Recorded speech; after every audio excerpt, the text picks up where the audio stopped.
Hi, my name is Stephanie, and today I wanted to do a video on 5 tips on how to get your breastfed baby to sleep 10 hours or more through the night. And these tips have helped me, like so much, to the point where I have like friends and families saying, Stephanie, you look so rested.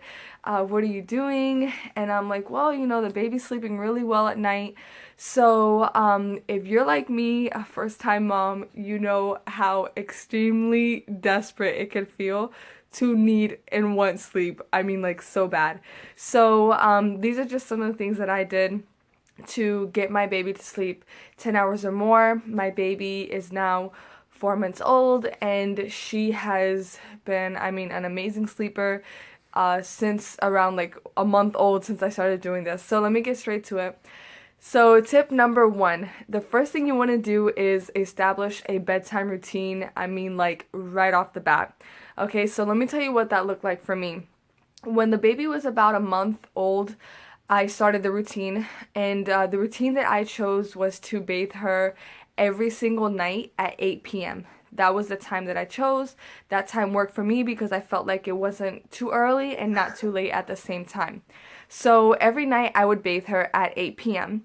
And I chose the bath time because I just felt that that was going to be like relaxing for her, and it would help her to wind down for the night.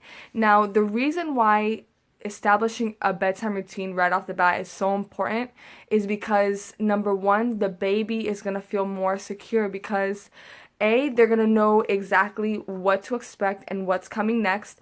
And then also at the same time, you're going to know what to expect. So it's like literally that one thing in your day where you know exactly what you're doing, when you're doing, and you're gonna be straight. So the bedtime routine is extremely important. Also, another thing is that no matter whether, like, let's say I'm out with my husband, or we came home late and it's, let's say, past 8 o'clock, or it's past her bedtime routine, I would come home and do the routine anyways. And the reason why I did that was just for the sake of keeping things the same. That is extremely, extremely important. So whether, like I said, if I'd come home at 9 or 10 o'clock, I would still take out the tub, bathe her, and put her to bed. So and that really worked well for me. So tip number 2 is you want to feed her a bottle at night. Now, let me tell you why this is extremely important and why this worked for me.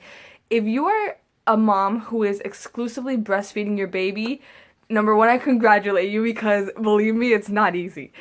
So if you're exclusively breastfeeding, really what I found, because I'm exclusively breastfeeding, was when I put my baby down at night, I found that she was waking up multiple times in the night because she was hungry. So I would like breastfeed her and put her down, and she'd be waking up like 2 hours or 3 hours later.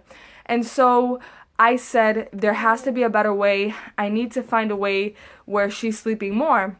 And so what the conclusion that I came to was that, well, even though I'm breastfeeding her at night, I really have like no way of knowing how much, she's drinking. And so I don't know if she's going to bed full, or if she's like satisfied with how much she drank, or maybe she just got tired of feeding and just fell asleep, right? So what I decided to do was to feed her a bottle at night. And let me tell you how this worked for me. So what I did was, during the day, I would exclusively breastfeed her. So on demand, whether she was crying or maybe she was hungry, I'd go ahead and breastfeed her. But at night, once I finished her bath time, so I'd start at 8 p.m., maybe it was like around maybe 8:20, 8:30, I would feed her a bottle. And so, like I said, I started this when she was like about a month old. So initially I started giving her a bottle of about 3 ounces of milk right before I put her to bed, which is, enough for a 1-month-old. That's enough to hold them down. And then that slowly increased, and from about 2 to 3 months, I started giving her like around 4 ounces right before bed, and now she's around 4, almost 5 months. I give her between 4 to 5 ounces before she goes to bed, and this has worked great because now I know that she's going to bed full. And so what I do is I basically pump my breast milk, and I feed her that for the night. So it's really important. I'll do another video on how I pump, but that has worked amazing for me. The third tip that I want to give you is that you want to establish the difference between night and day. So at night, right when I'm about to start her bedtime routine at 8 o'clock, I literally close all the curtains, I shut the blinds, I dim the lights, I make sure that the TV is off, that my husband's not on the phone talking, that literally it is like nighttime and we're going into a complete state of relaxation. So that's what I do at night. And then same thing in the morning. So in the morning, she usually wakes up. Now she's waking up like around 5:30. 6 o'clock in the morning. So what I do is I open the blinds and I make sure that she knows that, hey, it's daytime. Even when I give her morning naps, I keep everything open, I keep all lights on, and I'm washing the dishes, I'm doing this, I'm doing that, there's noise, so she knows that it's daytime. So that was the third tip. Now, the fourth tip that I still do, but I did early on, was I never let her sleep more than 3 hours during the day. So the reason why this is important, I'm sure you can hear her in the background, she's in her crib, but this is important because babies have like a 5-hour time span where they will sleep straight through.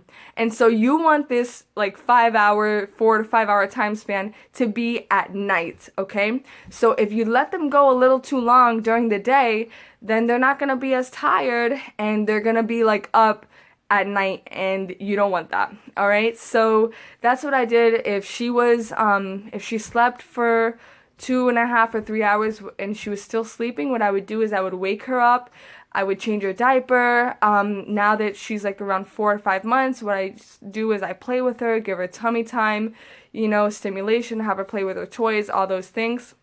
And then, so that really worked well because, I found that she was sleeping more at night. And the last thing that the last tip, tip number 5 would be, and this is, I think, the most important tip, in addition to everything that I just mentioned, but you want to have a peaceful home. I mean, that and not having stress. Believe me when I tell you, like, when I first found out that I was pregnant, I was like, wow, I was shocked in the beginning and then got really excited. But I was a person who was like always stressed, I mean, all the time.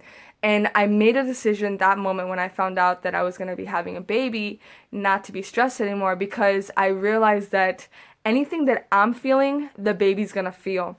And so even now, like also like when you're breastfeeding, the baby's gonna feel if you're stressed or if you're not in a good mood. So what I would suggest you do, which is what I did, was I wrote down everything that was causing me stress. And I made a decision to either handle it or to eliminate it. All right, so that's what I did. And also, when you become a first-time mom, like I did, I went through so many emotions the first couple weeks of having the baby. So it's like really important to unpack those emotions and to just work through them, because when you're feeling good about yourself and you're feeling, happy and content with where you are, you're gonna be a better mother to your child, because you cannot give what you don't have. So you gotta feel good before you can give to these precious little babies that bless our lives so much.